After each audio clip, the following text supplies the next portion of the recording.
atamız Hazreti Adam'ın ağlanan yeri ayarlığırlar.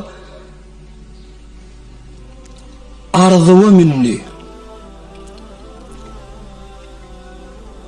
İblis ne dedi? İlla en tekuna melekeyne ev tekuna minel halidin. Siz şu bağdan iyifeniz ferişte olyanız dedi. Siz şu bağın meyvesinden iyifeniz hemişilik cennette kalyanız dedi. Atamız şunu dani gövünü vattı. Hemişilik şu cennetin içinde daha gezip bozu ne kat kavzat deyip şul fikri arzusu ayendani fikretti.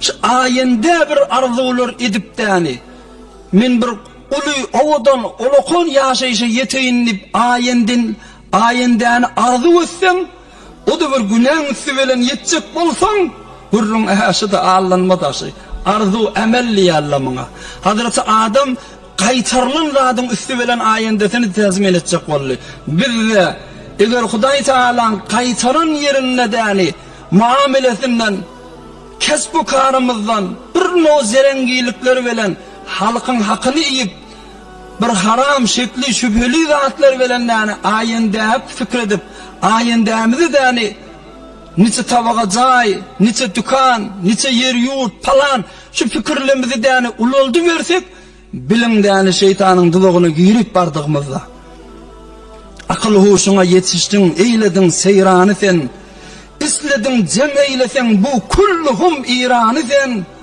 kılmadın birdim kanahat tanrı vergen nanı sen hiç havarın yok mudur bir dünyanın mihmanı sen Bada bir tofarla bir öy var yeni bir öy alacak bir hayatı var yeni bir hayat alacak bir tükanı var yeni iki tükan edecek bir öyün bir dünyanın mihmanı değil mi sen bir kanahat gerek değil mi sana İyyâkum ve tûlul emel fe inne men elhâhu emeluhu ahzâhu ameluhu hakimler hukamalar aydıptırlar şu arzuları uzaklaştırma arzularını uzaklaştırsan emellerin seni de zayilar diptir